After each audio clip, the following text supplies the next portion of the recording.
is Radio 314 on the Red Ice Radio Network.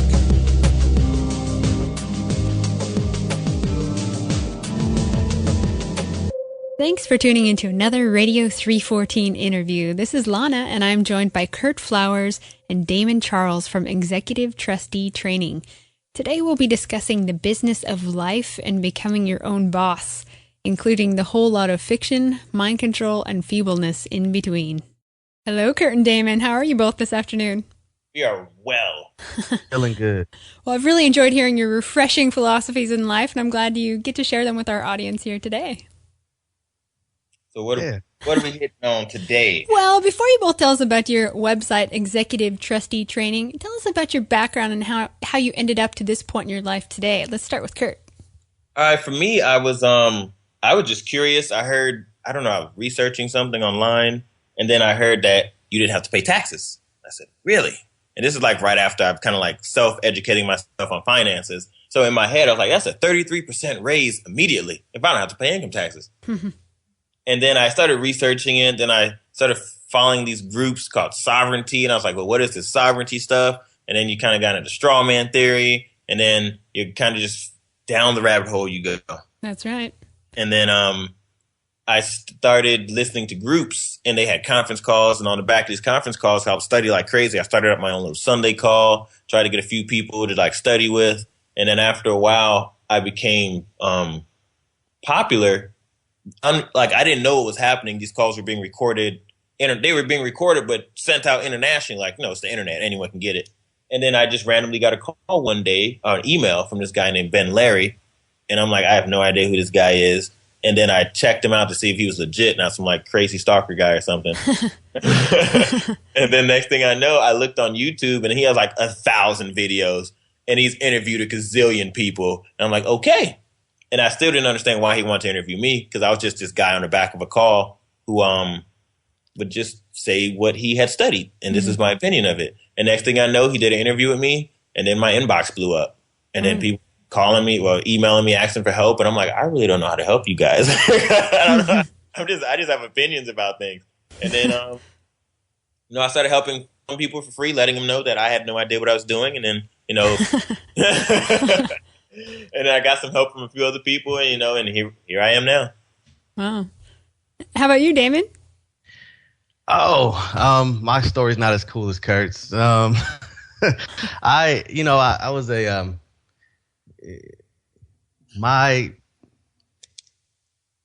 my parents, they had a home that had all of their equity in it, all their life savings in Seattle, Washington.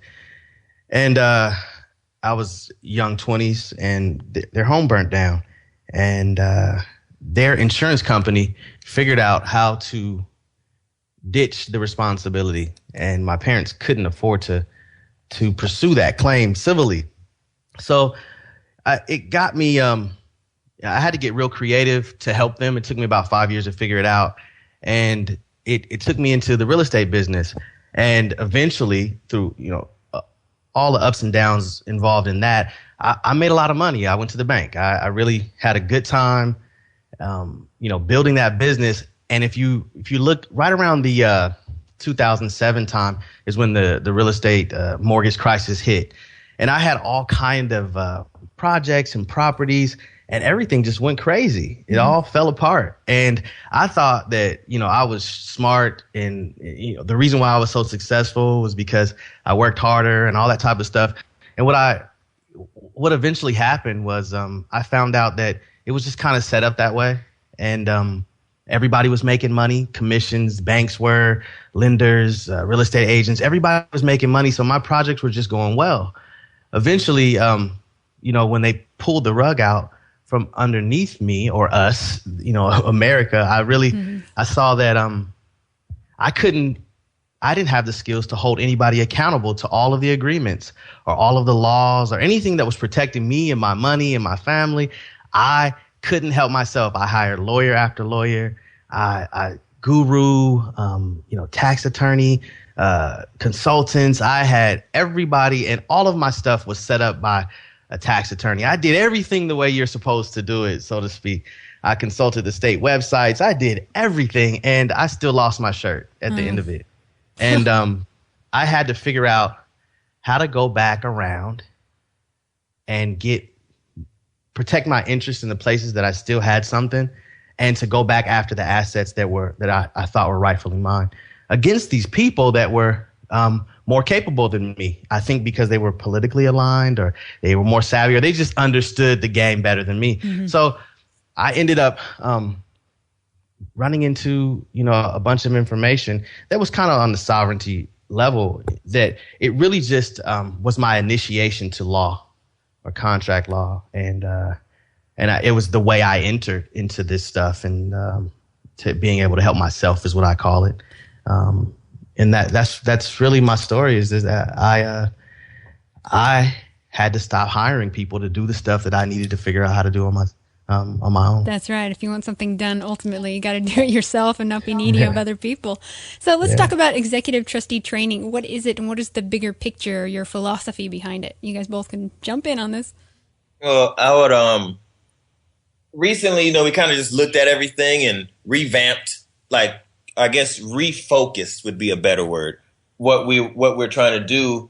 And it's kind of exactly what it says it is. So it's a literal and figurative meaning, in the sense that we are about setting up trust, because in this kind of litigious world, you got to protect yourself. And how do you continue to build wealth and kind of do like the uber rich do, and how they do it? And so, you're not struggling. Each generation is just struggling as you just go through life. And it's just, you can't really do much that way. And then in a figurative sense, it's, if you look on the website, he's talking about, you do things like a boss. You just take care of your business, and you start to run your life like a business. And if you, because me and Damon both come from a business background of doing our own thing. And if you run everything like a business, you see the principles. Business principles and life principles are the exact same thing. The only difference is one involves money and one doesn't. Mm-hmm.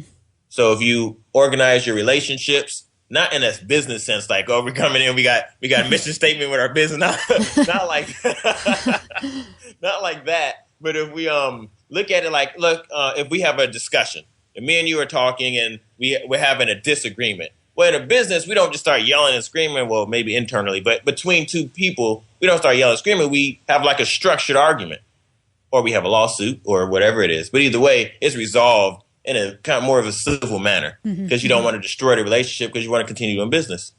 If you mind your own business, you start to get things accomplished better. When you have goals and missions and a team of people who have the shared goals, things get accomplished. That's right. So turn your life into a business, or look at it in a kind of a business aspect, and then mind your own business. Mm-hmm. And then, get along. So that's kind of what the whole thing is about. And, getting away from the super emotional side of things, because while it plays a role, you're going to get destroyed by these people who have plans and who use logic. Mm-hmm. Like, Creature from Jekyll Island and all the powers that be and all those people, whoever you want to call them or believe in. They're extremely, like, the way they've, I don't want to say usurped, because I think that's inaccurate to say they usurped our power, but the way they've tricked everybody into living this lifestyle, and the way everyone, the quote unquote, unawake are, or the average person is, it's execution wise, it is absolutely beautiful. Mm-hmm. It sucks, it's corrupt and all the other, but it's beautiful. But that takes planning. Lots and lots and lots of planning and execution and trial and error, but they have a goal. And that's what their business is, to enslave people. What's your business? Nothing personal, just business. That's what they're doing. And so on one aspect, I can't fault them for them. Like, hey, that's what they're doing. The thing is, because you're not minding your business, you're falling victim to their plan. That's right. So do you feel this current system was intentionally rigged to keep humanity in servitude? Is that the ultimate goal these guys have? We have if you ever seen Money Masters. Yep. Like that documentary, and it goes like they control the money. Federal Reserve knows who controls the Federal Reserve, and you get into all the conspiracy and all that, but really, people can manipulate the system from within the system, or you can exit the system. Choose. Or you can live in both worlds. I say live in both worlds, because exiting the system, I'm not trying to be Wild Man Bill and, live off the land and start stabbing deers and, bunch of I'm trying to do, but I don't have to be a slave either. I have to do everything that they're saying because you have to at one point start questioning why. That's right. And you don't have to demand that they change their system. You just ignore it and go do your own thing. Exactly. And if we start emotionally round up about they're doing this to us and start focusing on your business and say, well, how can I change this? They will fade away. Like kind of like Fantasia. Remember Fantasia movie? The world was crumbling. Why? Because no one was thinking about it. System it is in everyone's mind. That's right. To it, but stop paying attention to it. That's right. Well, that brings us to the ultimate question of who is authority. But before we address that, how about you guys tell us what the straw man theory is? Because I think that's important here as well. Well, I think that straw man theory has been talked about so much, and it's so much more to it. So it's kind of like people will introduce the straw man theory and say it's the key to everything, and we got to know who we are and this and that. But, after years of studying all this stuff, it's full circle. It's all fiction, right? It's everything is right. Fiction. Even our language is fiction. It's all these are arbitrary ideas, but in order for us to communicate on it in a more intellectual level, we have to have abstract ideas. And so we have name, and you have the legal fiction versus the living man. And the legal fiction was created for a reason, not necessarily for corruption, the way some people may think who are more emotionally riled up. But it has a purpose for us to have these abstract ideas called companies, websites, and all these are all abstract ideas. Yep. In order for us to operate, we have to have these fictions interact with each other. But we also must understand that there's a fiction and there's me. There's a straw man. Like the straw man, if you look up the definition, it is a front that represents somebody. And that's all it is. And it's nothing more than that. But, some people attach to it and say it's evil and this and that. But no, it's just something that has to be for us to have these iPads and those radio stations and these shows, and for us to advance communication and everything we have, the fictions have to exist. Sure. Yeah, I think a big part of it when a lot of people run into this theory or they first hear about it, it has to do with the conflict in their life. They attach it to that. That's but right. This conflict, we're gonna have conflict. We're not always gonna agree. We're here. There's a lot of people.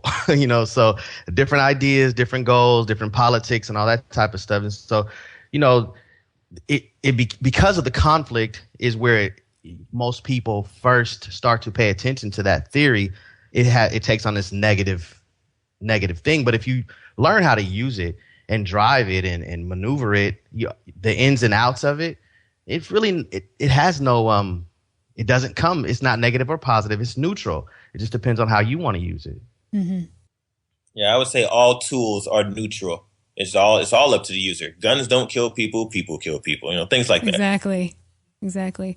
And also about being your own leader, making your own mistakes and learning in your own ways. There's no one size fits all kind of method. No, and I remember there was a book, I think it's called On Liberty. And within that book, it says if you send your children to public school, you're a fool. Mm. And, but at one point, when are you going to start educating yourself? We can complain about the public school system and it needs to change. We need to improve it, but it's not your system. Yep. Bottom line, it's not your system. Yep. So you can complain or you can change something or you can go just do it yourself. Go educate yourself. And that's what I've been doing for the last 5, 6, 7 years now. And, I ain't never turning back. I don't want everyone to go back to school for anything. And everyone thinks, oh, I need a new job. Let me go back to school. But you're putting yourself right back into that system that has failed you already. Exactly. Not very smart. It's insanity. And at the same time, these quote unquote authorities will fight to keep you in the system. But that's part of what's going to happen, and you got to be ready to deal with it. Part of it. I did a call not too long ago called Subtleties of Jurisdiction. And it's just really the small ways they got you real used to convenience. All the convenience. Modern society is full of conveniences, but they control those conveniences. And because you really don't want to do anything yourself, you're not going to want to give up your convenience. So you just go back in line. Go back in line with them. And that's the problem. It's like, well, I really want my driver's license and they say I got to do this. And if I got it, like, I'm a motorcycle instructor, right? And to be that, because it's a part of the state's controlled by this and that, all down the line back to the powers that be somewhere. In order for me to keep my motorcycle from teaching motorcycle, I have to have a driver's license. I really don't care to have a driver's license. I understand that I don't need one. I understand if I drive without one or I travel without one, that, I get pulled over and I do all this. But at one point, you're operating in two different worlds, just like being in the Matrix. That's These right. people don't know they're in their Matrix. And so their belief, whose belief is stronger? Whoever has a stronger belief will win. So the cop comes with his belief and I come with mine.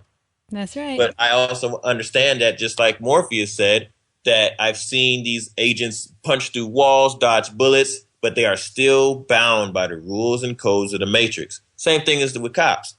They know they have jurisdiction, and they don't establish that.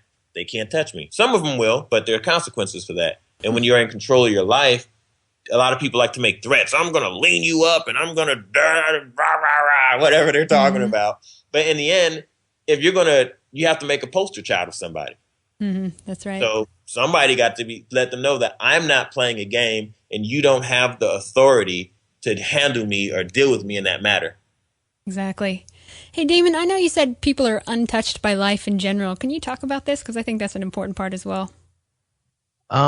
I think that was Curt's quote. Was it? Did I say that? They're basically they're too chicken to get into it, and with that comes some growing up. You're gonna get into confrontation, you're gonna screw up, you're gonna be uncomfortable, but that's where the growth happens. That's where the knowledge comes, right? Definitely. Go ahead, Curt. No, go ahead, man. I like to hear. I like to hear your spill on this one. And I have a program I've developed in my whole teaching myself, like how to learn things rapidly. And like you just said, the growth happens in the mistakes. So I say, love your mistakes. That's a part of life. And the more you mess up, the better you get faster. Yep. So I say, go out there and just screw up as fast as you can.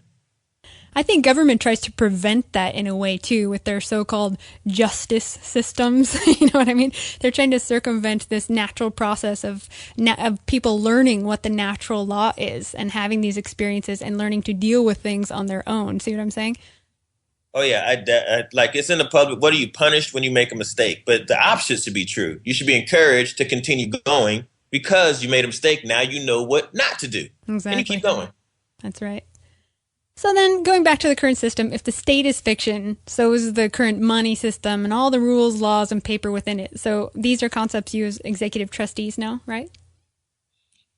Yeah, the paper system, but it's a fiction that's a necessity. Yeah. Do we necessarily need Federal Reserve notes and all the burdens that come with them? No, we have other forms of money. And we currently have other forms of money that we can use, but people are just used to the convenience of Federal Reserve notes, so they don't want to go outside that system.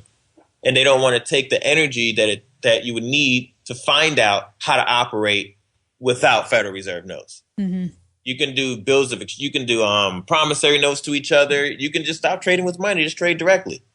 That's and right. some things you would need Federal, like cooking, like food and groceries. But, if you, like, I'm into permaculture.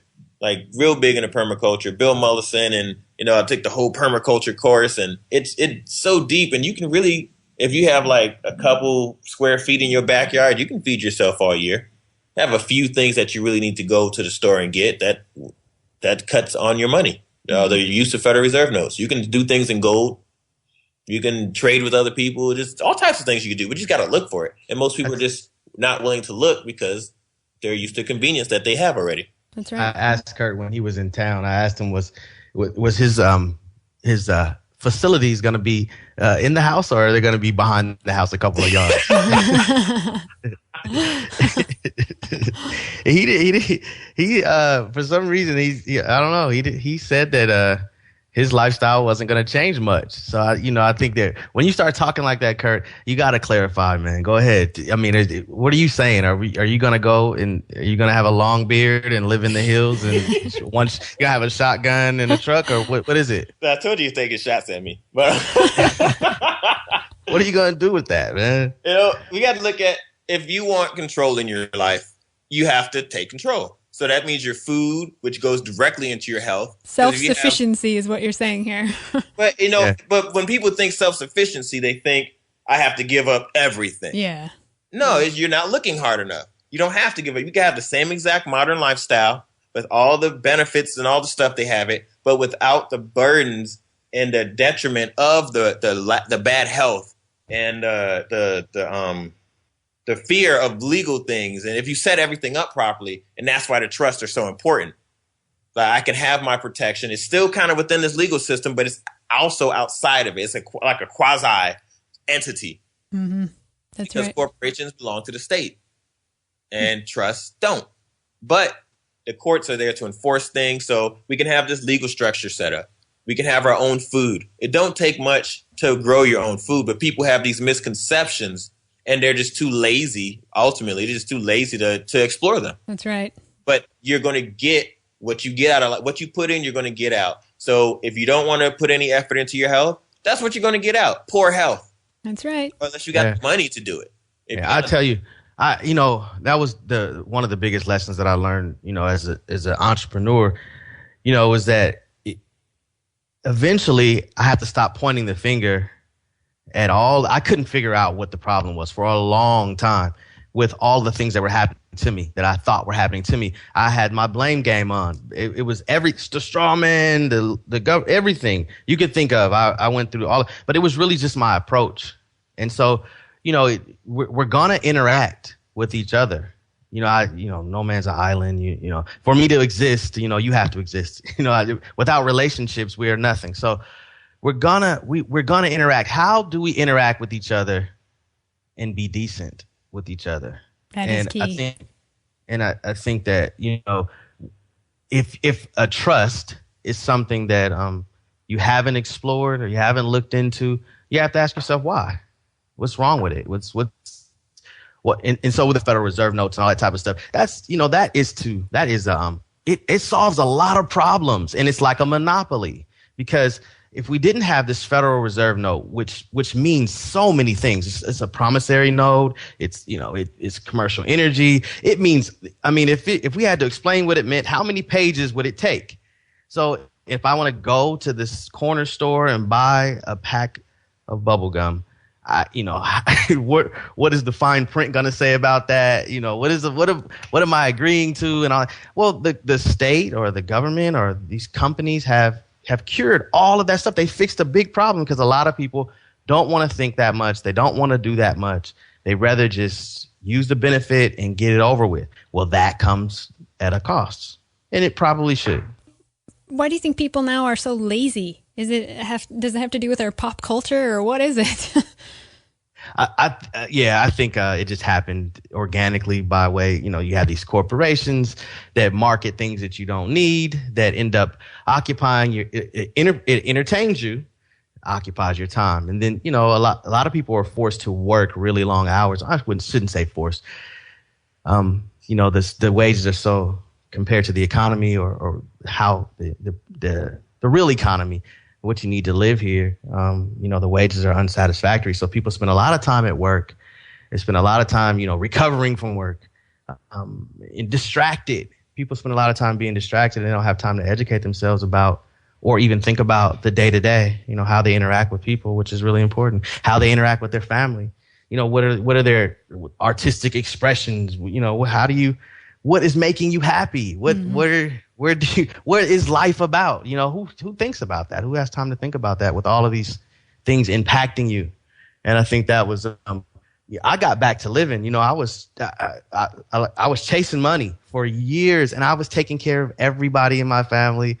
Everyone loved me. I was the king. I was the king. They had to call me for everything, and I was miserable. I remember sitting on a couch in my room, big, huge room. I'm sitting on a couch in my bedroom, and I didn't move for 6 hours. And I had been through that before in college one time. I hated the school that I went to. I hated college. It was like I realized that I was depressed, and an employee of mine had stole my business. It's really hard to explain, but I ended up suing her and a couple other people for a couple of years, and I got a judgment $1.1 million was the judgment. That's the type of business that she actually interfered with and caused me damages. And I used a lawyer to do that, and that was a miserable experience. And what I'm so thankful and grateful, because what I was doing at that time was I was running a call center that had 69 seats in it. And I had about 20 employees in there when this all happened, and it caused me to shut that call center down. And I couldn't imagine still being in that business today. That was 5 years ago or so now. And I would be miserable in that business. So I could tell you that was the worst thing that happened to me. It cost me a lot of money. And I probably will never chase her. She makes, I couldn't chase her around to collect this judgment all my life. I would get it a couple $100s at a time. It's just not worth it. Such a negative feeling about it. But,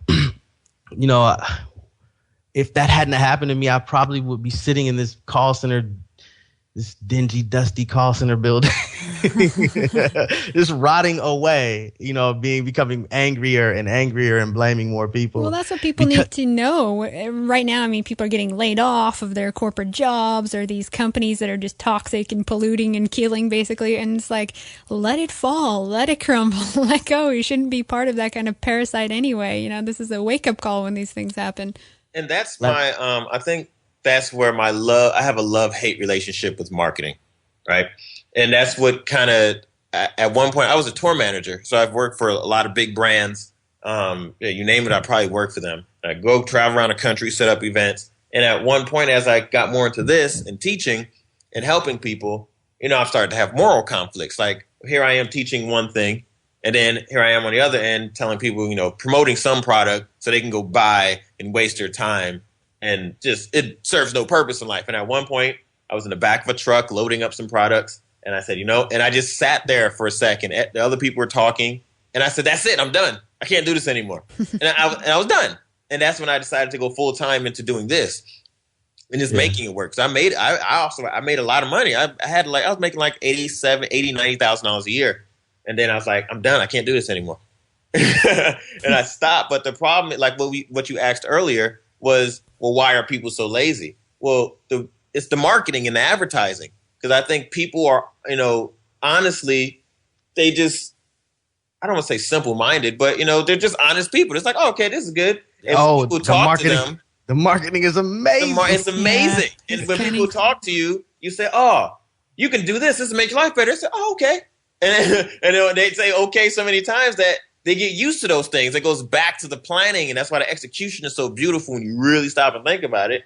And they got used to all these things that are so amazing and they're so great. And hey, look, I got this iPad now and I can do all these things and I don't have to leave the house anymore. And I don't have to interact with people. So we have quasi pseudo relationships with 150 friends, and they just get used to it. I think too, they're trying to fill the hole in their soul that's just getting darker and deeper. Yeah, and you just sit there and I'm like, it's so, I hate it because I've seen, this is the reason I believe people are lazy.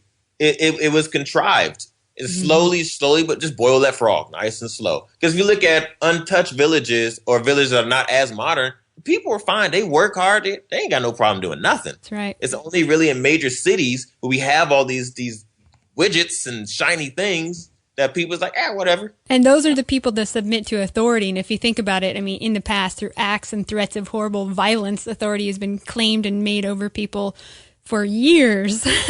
But like you were saying, in the untouched areas, they don't have this kind of fear of authority.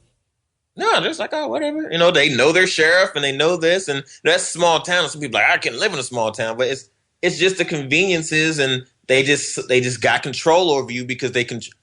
It was told to me, I read it somewhere. It's like I read everything else. The only reason we give you things is so we can control you. That's right. Mm-hmm. That's it. When you learn to let go of items, no one can control you because you ain't got nothing to lose. Like, I don't care. Take it. I don't care. That's all it is. Yeah. So it's my love-hate relationship with marketing, and that's why I hate it, because I see the way it controls people, and it destroys their lives, but they don't realize it until it's too late. That makes me, I think about when he talks about marketing, I think about, if we have this vehicle or we have researched and came up with this thing that would help you feel better, be happy, and address all these conflicts that we run into by way of interacting with each other. If our trust is that thing, and we could make it simple, or we could educate a person about it, how would we tell them that? With all of this stuff going on that he just talked about, with Facebook and what's trending and what's on Fox News, and how could we tell a person that? How do we interfere in that marketing with something that's really useful like that? That's real hard to do. Very, very hard. I think the key is just to be genuine and put it out, and the person that needs to hear is going to hear, You know what? I from a marketing standpoint, I used to believe that. Okay. And my friend told me, he used to say weird comments to me all the time, but I didn't understand him because I didn't have enough life experience. That's the best way to say it. And he said, you must fool people into believing what's good for them. And I thought, like, no, that's not good. You can't do things like that. I was like, but after so many years and all the clients I've dealt with and dealing with people, there's a lot of validity to what he's saying. And that's what's being done to us already. We've been programmed for centuries, programming. So you got to reprogram yourself. Either you do it or someone else is going to do it. That's right. So at least if I have good intentions for you, assuming that our goods line up, that we have the same definition of good, then I just got to fool you into believing this is better for you until you can realize that for yourself. And that's all marketing is. It's just psychology. Do you think there's ever been a golden age in history where everyone lived differently with each other and was kinder with each other, and people weren't trying to manipulate us and program us? Yeah, actually, there's I don't know if you ever heard of the Tuscaloosa race riots, or it's called Black Wall Street. And the history of that is there are 36 square blocks that basically through racism, all the black people say, you know what? Screw it. We're just going to work with each other. We're tired of being told we can't shop here, can't shop there. They said whatever. They became the richest city in the country. And then all the whites were jealous, and they burnt down 36 square blocks in one night and killed every black child, woman, and man that they saw after a while. But and then they shoved it under the hitch. No one really knows about it too much because they only had one headline in the paper and it disappeared. But that's a clear example of everyone who just lived together. Everything was fine. They never had to leave their city. They never had to go downtown. They never had to do anything. And so it can be done. It's been done over and over again, but we just never hear about these things because we're always entertained by something else. Well, and the elite control the media, so you don't get to hear it. But that's why I said you have to search for it. If you really, truly want it, you'll find it. That's right. I want to get your guys' opinion on human rights, because I keep hearing many people say, what about my rights? Yet when a human is born, think about it, there's no rights given to us by nature. It's not a natural principle. So, I mean, the fictional state is really the one that tells us our rights when we're born, right? There's no fairy that grants me rights when I'm born. So, how do you guys think about that? I think it's just a real complex issue, but there's all these underlying things that's going on, and I think one of the biggest things that's so hard to talk about or to use is the social contract. And it kind of changes depending on who is your subgroup or the subculture, and what's honorable and what's not, what's decent and what's not, what's just and what's not. Those things aren't really written in law always.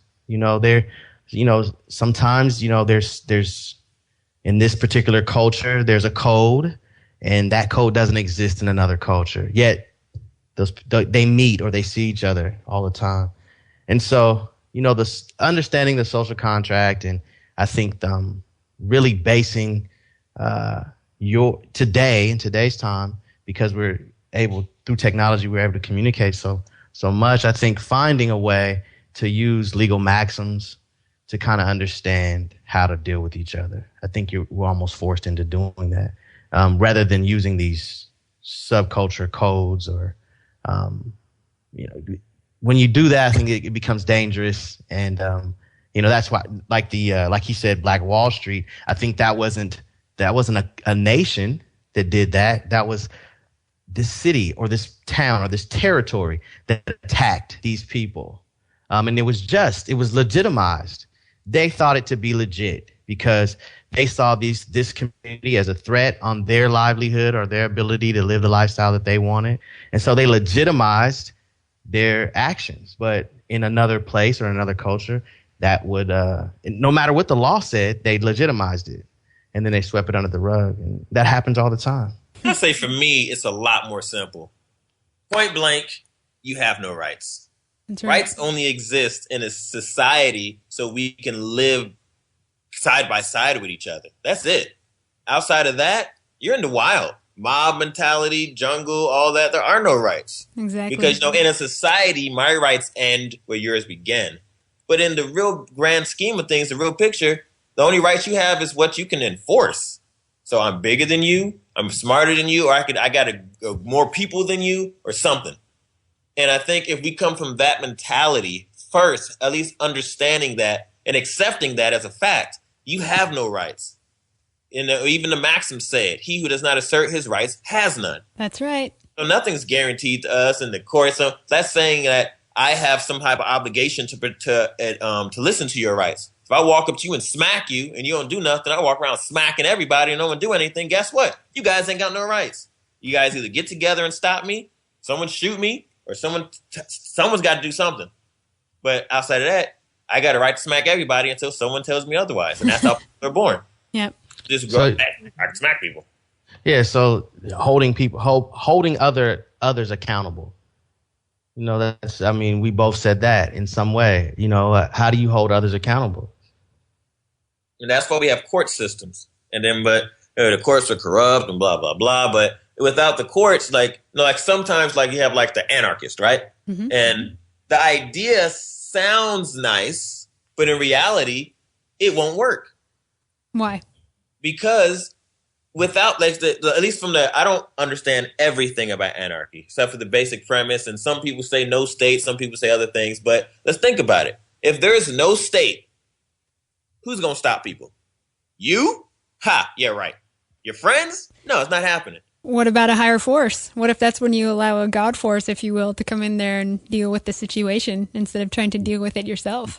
Yeah, Curt, how about that? That's fine. Show me an example where this God force has stopped people from getting backslapped or shot or anything else. And you may not see it. You may not see it, but it's there. Now he wants proof. You see that? No, I'm not saying that's fine and dandy, but the reality is that people are going to try to encroach themselves upon you and your position, your property or whatever. People do it all the time.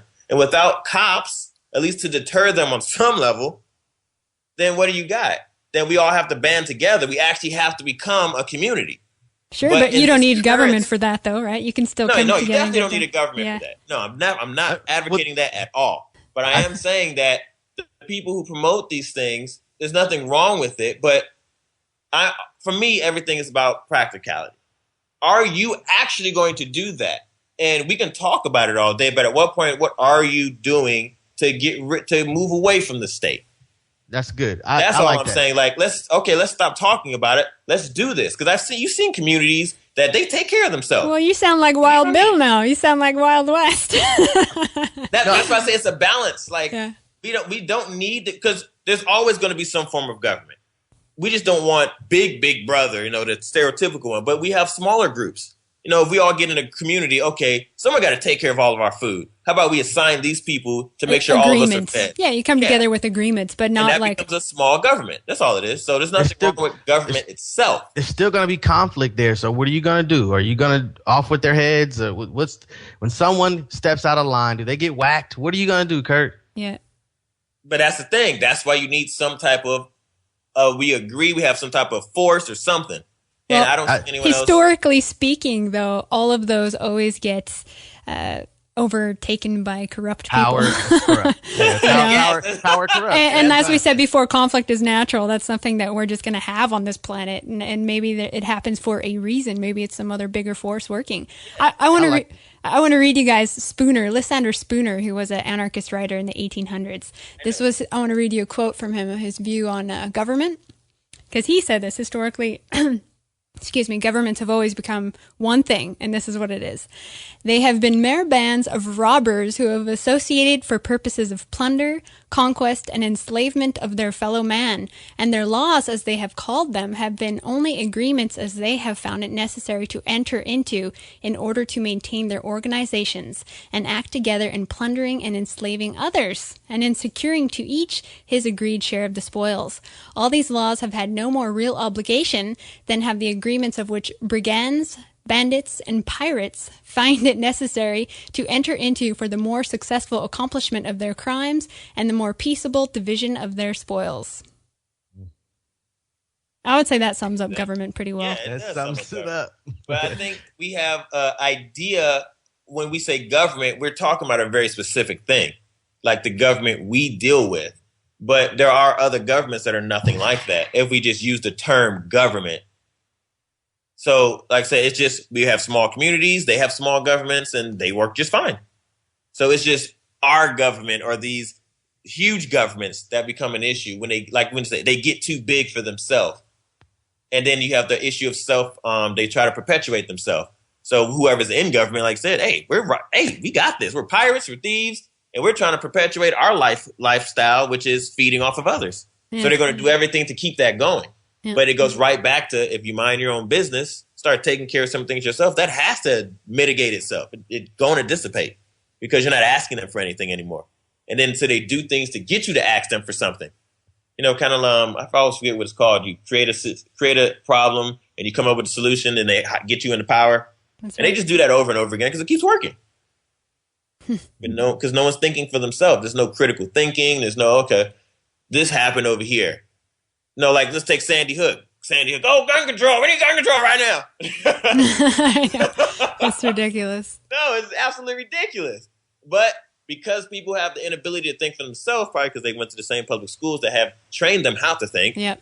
No one can do it. Like, we can't get things done. So government just kind of like, just leave them over there. If you don't want guns, fine. Some of us do want guns, and I don't care what you believe. Yeah, it's not being a fascist, you know? Yeah. You want guns? I don't care. Whatever. You don't like it? Go move to another state then that exactly. doesn't have don't, it, you know? Don't try to take my guns because you are ignorant towards guns and you don't want to touch a gun and you want someone else to pull the trigger for you. What is just for one is never just for another, like we're saying. That's why we can't. It's hard for us to live. That's where this conflict comes in. And we shouldn't have other people. Who are you to tell me? It goes back to the authority question. Who are you to tell me that I can't have a gun? Yeah. I digress. I have one more good Spooner quote for you. He said, "If justice be not a natural principle, governments, so-called, have no more right or reason to take cognizance of it or to pretend or profess to take cognizance of it, and all their professions of establishing justice or of maintaining or rewarding justice are simply the mere gibberish of fools, frauds, and impostors." See, like, people should read stuff like that every day. I know. I just keep it looping in their brain. I look at that and I think, what I do often is deal with foreclosures and stuff like that.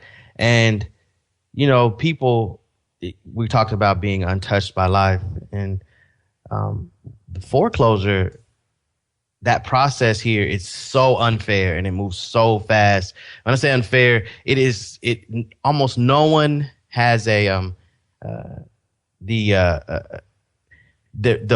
due process of it is convoluted. You don't really know that in some of these states, and most of these states that are non-judicial, it just happens. No one goes to court. No one ever says you lost your house. Just one day, you get these letters in the mail, and then one day they tell you to get out. You don't really know when that day is coming. You're not sure. You're not certain of it.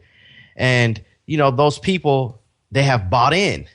They bought in the American dream, the job, the insurance, the money, the mortgage, 401k, all that stuff. And now they have to think alternatively. And so, yeah, you can't tell them, okay, permaculture is the answer, Curt. Can you?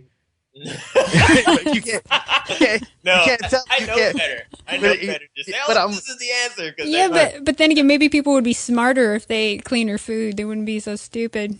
That's true. That's true. Yeah. That's also true. But, I want to get into all the foreclosures and the mortgages and all that stuff because for me, people are too consumed in like house is important. Yes, it's a very important thing. We want that ownership and all that other stuff. But like for me, it's like we get way too caught up in this stuff. It's very emotionally draining. Like the clients I have, like I can't get away from their emotions because I'm with them. I care about their situation. So these people are drained. But at one point, we get too caught up in the rah-rah, the government this, and they're destroying us over here. And we just got to get our shit together. That's the bottom. We got to stop pointing a finger. Understand that you are the problem, first and foremost, no matter what. Because that's why I keep saying the execution is beautiful. Because how do you herd cats? Like, can you herd cats? But if you get the cats to believe that's where they're supposed to go, my job is done. But I've never forced you to do it. And what we perceive to be force is not really force. It's just fear in our mind because we're afraid to, one, fail, find out, discover all these things that we're punished for in school. And we just like, oh, here we go. And we have to do this. They're forcing us to do. No, they're not. If you really think about it and you really look at the situations, they're not forcing us. They're just very skillfully manipulating us through emotions, through our belief system that they've probably implanted in your brain, just all types of things. They haven't forced anyone to do anything. Sometimes they do. I'm not going to say they don't. They do. Yeah. IRS, guns, But you know what? You got to question the IRS. I remember the IRS came knocking doon the door of one of my clients. I said, look, just go ask them questions. Because they have to prove what they're saying. Now, they have the guise of a justice system. But if they have that, they have to keep up that facade. I'm stealing. This is justice. Yeah, when you go knocking at the root, the foundation of that thing, and they say, well, we got to keep the facade up.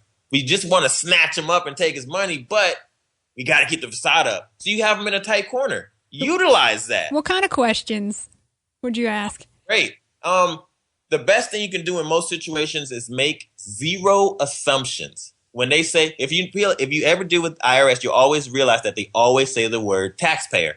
They never say your name. They never say people, person. They always say taxpayer. So can you please define taxpayer? How do I fall within that? What binds usually in taxpayer? It's in their presentment where the questions come from. They're going to write you, and then you have a whole. And if you know what you're looking for, you can go through that whole thing and come up with 100 questions if you wanted to. As a child, ask zero questions. I mean, make zero assumptions. Just ask questions. They will get so frustrated with you. And for one of my clients, they dropped his case. They said, you know what? I've never seen it happen before. They said, you're too broke to pursue, so we're going to drop the case. That doesn't mean you don't owe the money, but we're going to drop the case. I said, I've never seen that before because the IRS will put a lien on your house, will put a lien on everything they got. If you can pay $1 or if you had $150,000, they don't care. I did that in Arizona for a person. The bar association was coming after them for handling something on their own. And I did the same thing, and they said they didn't admit, we're not admitting to anything, but we're just going to drop the case because we don't believe that you intended to do what we said you intended to do from the beginning. It's like because there was a guy, his name is on the bottom of the paper and he signed his name to it, and there was like 20 questions, and then he wrote back, and then there was like 20 more questions, and then he wrote back, and he just was like, I want to go play golf, I don't want to deal with these guys. He wrote the letter and was like, forget it. And so it's just start asking questions, and you get right at the root of the issue. Where's your authority coming from? Why do I have to follow you? Well, most people just follow it. And once you start following it, it's assumed that's what you're going to do. We are the authority. And they're going to keep acting that way until you stop and say, wait a second. But people are afraid to ask that question because in your upbringing, they say, what? Don't question me. Yeah. Because the kids usually hit you with very logical questions that you have a hard time answering because they don't have any other way of thinking. It's just very logical. Mm-hmm. And you punish them. Then they stop asking questions. You go to school. You avoid you question a teacher. You get punished. Anything you do, you get punished for asking. And it was funny because my kids usually ask me to define words. That's like the most questions. They just ask, what does that mean? There something on TV, the radio, whatever. What does that mean? And it's, if we did that more, we probably get a lot further. It's a lifestyle. You're like when you stop questioning. At one point I questioned damn near everything in my life. And then when I emerged from that questioning phase, I was like, wow, everything's so different. And that's when you kind of, everyone talks about they want to discover the truth. I'm like, all right, start asking questions. Well, like mortgage means death, right? Yeah, So, promise death to certificate, something yeah. like that. I'm like, whoa, what? Yeah. To crack open a dictionary, the world will open up to you. So what are some other terms you guys notice that we should be keen to? Well, really, I don't know if it's terms, but I would say to realize that we're speaking two languages at all times and that we don't realize it. We have legalese and we have English. And that we interchange these two all the time. So when we go into court or we deal with anybody, we don't know what we're actually saying. We believe we know what we're saying. Because when we grow up, we never really look up half these words. We're taught them and we assimilate the rest of them and, through osmosis and things like that. And it's like, okay, I know what these words mean. And when you stop to question people, what does it mean? And it'll give you, well, this is what it means to me. Well, unfortunately, you didn't create the English language and we have something called a dictionary. So you should go use it and know what you're saying because the words have meaning for a reason. No, words mean shit. They all have a specific meaning. They all have different little things that there's subtle differences, but that's why they have subtle differences. So learn them. That's right. So I don't think it's any particular terms, but understand that every word has a very particular meaning. And when you're saying something, know what you're saying. And then you start to become more aware of when people talk. And you start, it's really a study of linguistics. Start to study linguistics just a little bit. And you realize when people talk, they don't know what they're saying. And they're making up their own definitions. And then we can't communicate with each other. And I would say 95% of all problems in the world come from some form of miscommunication. I agree. Yep. So just learn to communicate. We'll be fine. Just open up a dictionary. Now, Curt, you said you knew a guy who, I heard you in another interview, said he didn't pay a loan or credit card for 2 years. Can you tell us about his story? He didn't pay a loan or a credit card for 2 years. Did I say what the result was? No, that's why I'm asking you now.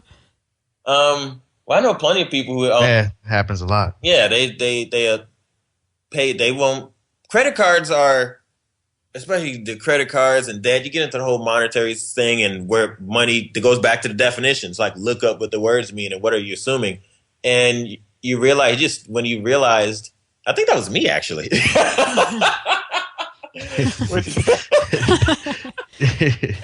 When you start, at one point, I just stopped paying.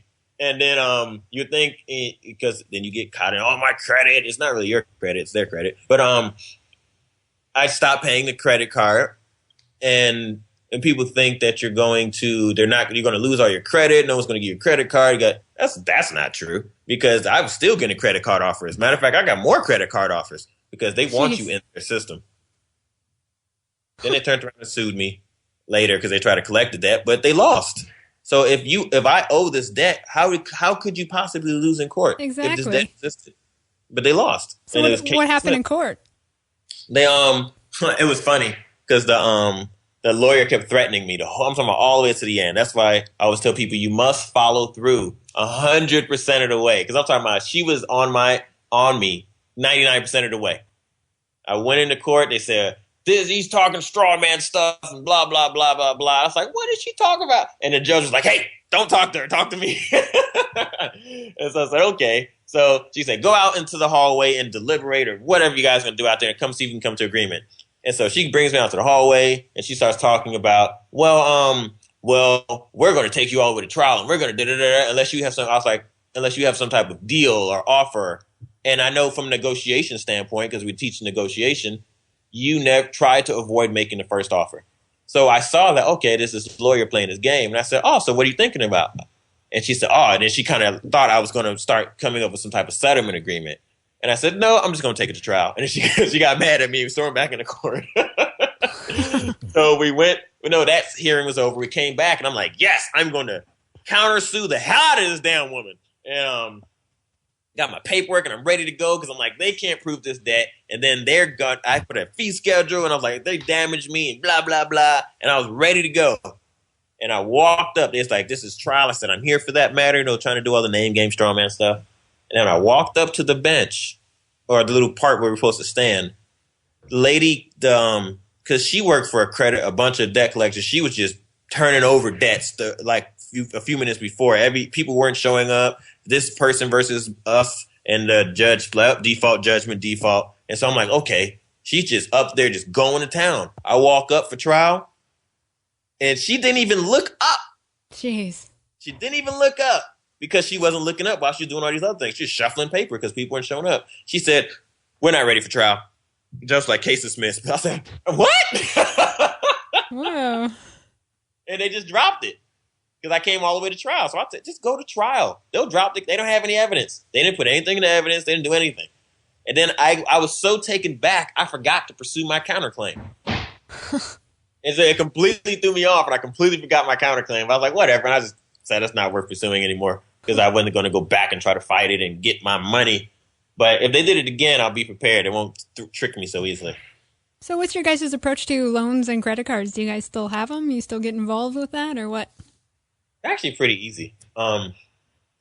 Debt collectors, if you got a debt collector, you sue them. That's just flat out. You sue the hell out of those debt collectors. You use the court system for what it's good for, and you get paid because debt collectors are third party. They have no right to call you. And people are getting settlement checks from debt collectors left and right. People are like, that's their new full-time job, is just suing people, suing collectors. Like, people are getting paid. Like, so that becomes very easy. Credit cards, really, it's the same thing. I said, hey, stop paying your credit card, let it go to debt collector. That's one method. Pay it off, stop using it. Like, it really depends on how far you are in the system. Are you worried about your credit? Are you not? Do you give a damn? And then from there, we come up with a creative strategy and say, all right, let's do this. But debts they're pretty easy. I think the only toughest debts are like student loans. Those guys hit hard. But no, you can overcome them like anyone else. But they don't play. Student loan people, they're prepared for any type of argument you have. They've heard all the straw man stuff.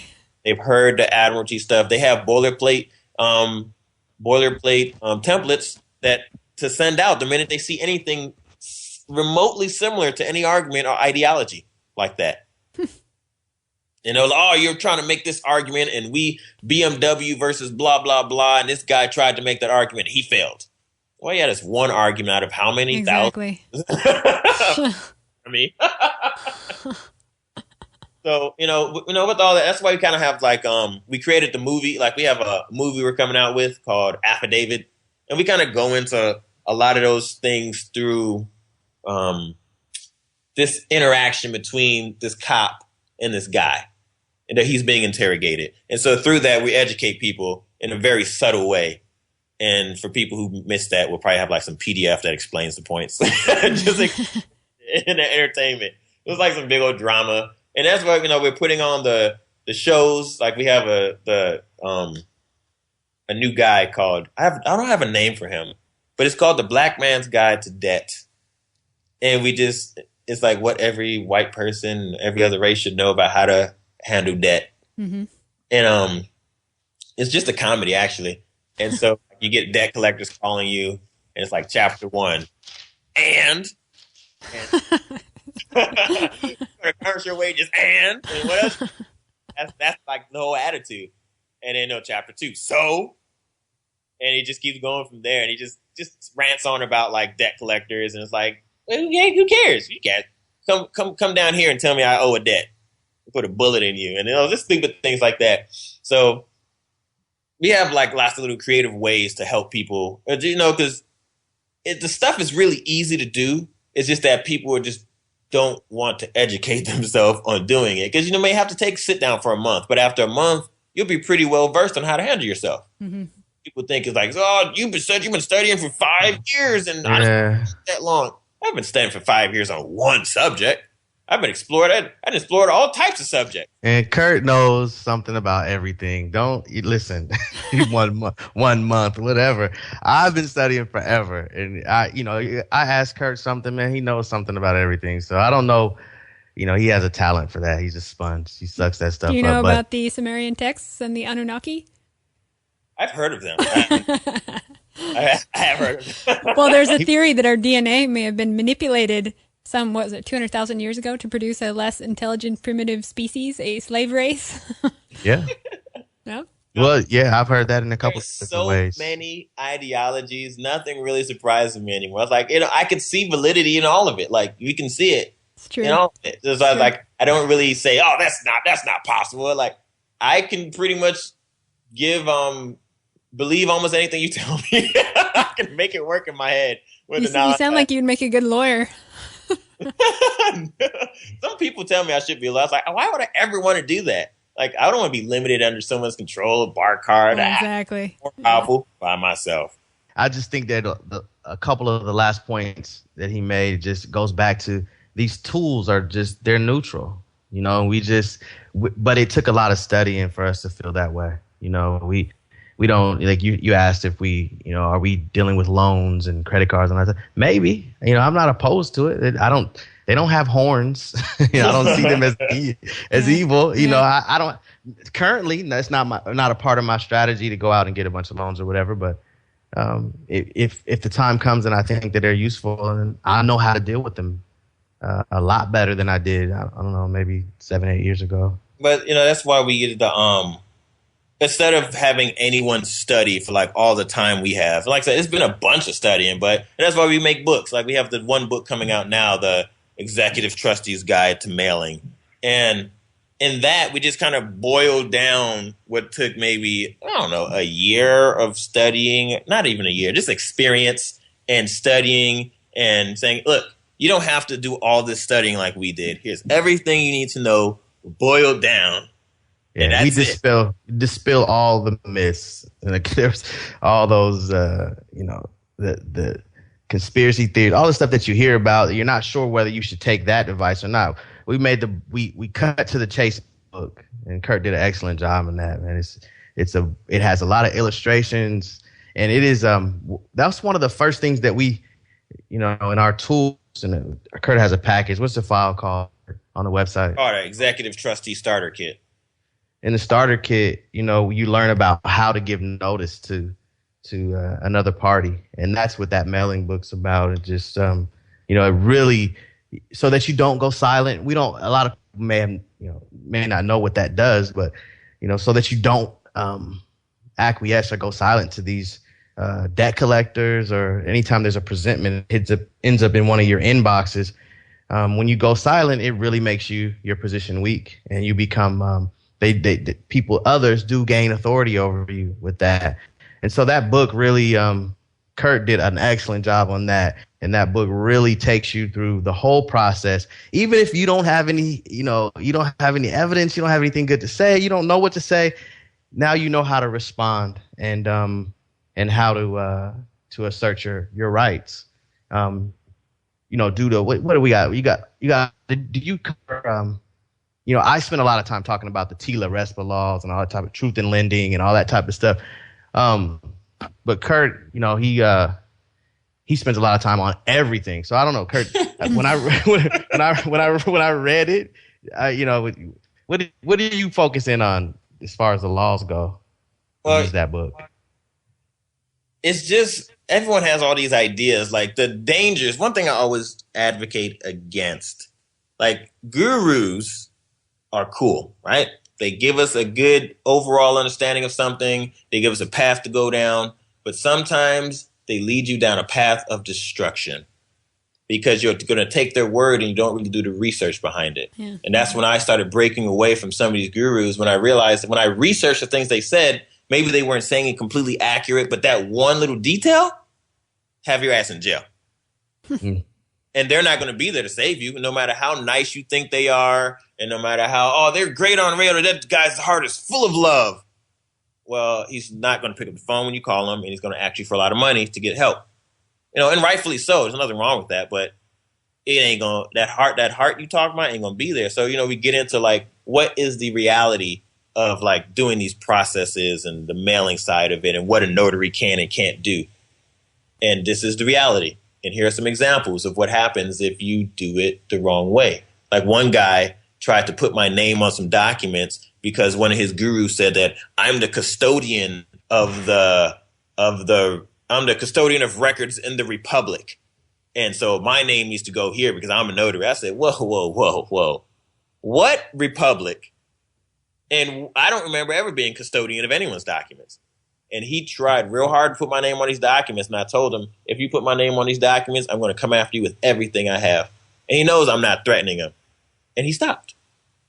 But you gotta be wary of some of these ideologies that people have. And like I said, I'm not against many of them. I believe all of them have validity. Most of them have validity, I would say.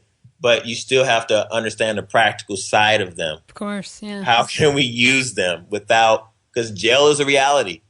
Yeah. No matter what, jail is a reality. Someone standing at your door could be a reality. Very so much. How are you going to deal with it? Exactly. I've had people call me, I got 5 cops surrounding me. What do I do?